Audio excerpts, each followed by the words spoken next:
আসসালামু আলাইকুম। আজকে আমি সাম্বার বড়া বানাবো। স্কিপ না করে পুরো ফুল ভিডিও দেখার অনুরোধ থাকলো। তো চলে যাব আজকের রেসিপিতে। আমি বিউলির ডাল ভিজিয়ে নিয়েছি, 250 গ্রাম বিউলির ডাল আমি ভিজিয়েছি। এই যে 8 আওয়ার্স মতো ভিজিয়ে আমি ভালো করে ধুয়ে ছেঁকে নিয়েছি। এবার আমি ওটা ব্লেন্ডারে ব্লেন্ড করে নেব। কিছুটা আমি মিক্সার গ্রাইন্ডারে নিয়ে নিয়েছি, মিক্সার জারে নিয়ে কম কম করে জল দিয়ে দিয়ে আমি একটা পেস্ট বানিয়ে নেব।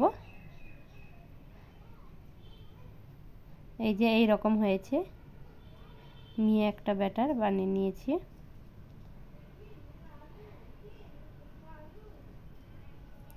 আর আমি নিয়ে নিয়েছি অড়হর ডাল আর সামান্য পরিমাণ মুগ ডাল ভেজে আমি ভিজিয়ে রেখে দিয়েছিলাম কিছু সময়, ভিজিয়ে রেখে দেবো। আর একটা ফ্রাই প্যানে আমি বাদাম ভেজে নেব, ভেজে আমি ছাল ছাড়িয়ে নেব। আর নারকেল কুড়িয়ে নিয়ে নেব, নিয়ে ওর সঙ্গে আমি বাদাম দিয়ে দেব। আর দিয়ে দেব পরিমাণ মতো লবণ। আপনারা চাইলে কাঁচা লঙ্কা দিতে পারেন, ঝাল চাইলে, বা শুকনো লঙ্কা। এবার আমি ফ্রাই প্যানে তেল গরম করে 1 চামচ মতো তেল দিয়েছি। তেল গরম করে আমি শুকনো লঙ্কা দিয়ে দেব, আর কারি পাতা 3-4টা দিয়ে দিয়েছি, আর দিয়ে দিয়েছি কালো সর্ষে দিয়ে এই যে ফ্রাই হয়ে গেছে। এবার আমি চাটনিটাতে ফোড়ন দিয়ে দেব। এই চাটনিটা কিন্তু খেতে দারুণ স্বাদের হয়। এবার আমি সাম্বারের জন্য কতগুলো সবজি আমি কেটে নিয়েছি, ছোট ছোট করে কেটে ধুয়ে নিয়েছি। কুমড়ো নিয়েছি, গাজর, টমেটো, মটরশুঁটি আর ঝিঙে। এবার আমি প্রেসার কুকার বসিয়ে তেল দিয়ে গোটা জিরে দিয়ে ফোড়ন দিয়ে এবার পেঁয়াজ দিয়ে 2 মিনিট নেড়ে চেড়ে এবার আদা বাটা দিয়ে দিয়েছি। আদা বাটা দিয়ে নেড়ে নেব, নিয়ে এবার সবজিগুলো দিয়ে দেব। সবজিগুলো দিয়ে আমি 2-3 মিনিট মতো ভালো করে নাড়তে থাকবো।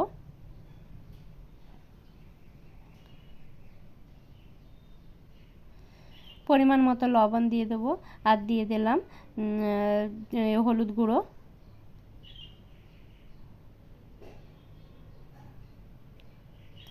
এবার দিয়ে দিলাম ভিজিয়ে রাখা ডালটা, জল ছেঁকে নিয়ে এবার দিয়ে দেব। দিয়ে আমি ভালো করে 3-4 মিনিট মতো নেড়ে নেব।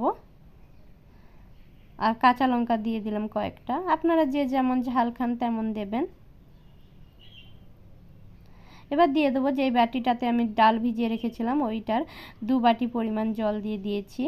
আপনারা ডালের ঘনত্ব যেমন রাখবেন তেমন জল দেবেন। দিয়ে আমি একটা সিটি দিয়ে দিয়েছি, দিয়ে 10 মিনিট পর আমি ঢাকনা খুলে নিয়েছি। নিয়ে আমি 1 চামচ পরিমাণ সাম্বার মশলা দিয়ে দিয়েছি। এবার আমি ফোড়ন দেব। ফোড়নের জন্য কয়েকটা আমি শুকনো লঙ্কা নিয়ে নিয়েছি, আর কারি পাতা কয়েকটা, আর কালো সর্ষে নিয়ে আমি ফোড়ন দিয়ে দেব সাম্বারে। সাম্বার রেডি।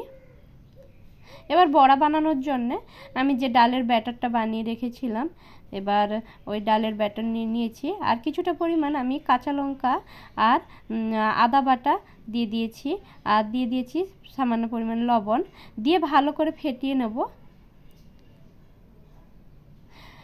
একটা পাত্রে জল নিয়ে সামান্য পরিমাণ হাতে নিয়ে দিয়ে দেখে নেব, ওটা যদি ভেসে ওঠে তাহলে বুঝতে পারবো যে ফেটানো হয়ে গেছে। তারপর এই যে হাতে একটু জল হাত করে এবার কিছুটা পরিমাণ করে হাতে নিয়ে এরকম শেপ করে দিয়ে দেব। এই যে দেখুন, যত পাতলা হোক হাতে জল নিয়ে নিলে ওটা কিন্তু হাত থেকে আস্তে করে ছেড়ে যায়। এই দেখুন, এইভাবে এক এক করে সব দিয়ে দেব। ব্রাউন কালার করে ভেজে নেব। এই দেখুন এইভাবে।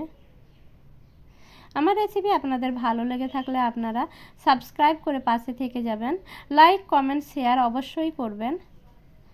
এই যে রেডি আমাদের সাম্বার বড়া। খেতে কিন্তু দারুণ স্বাদের হয়, আপনারা একবার ট্রাই করবেন বাড়িতে।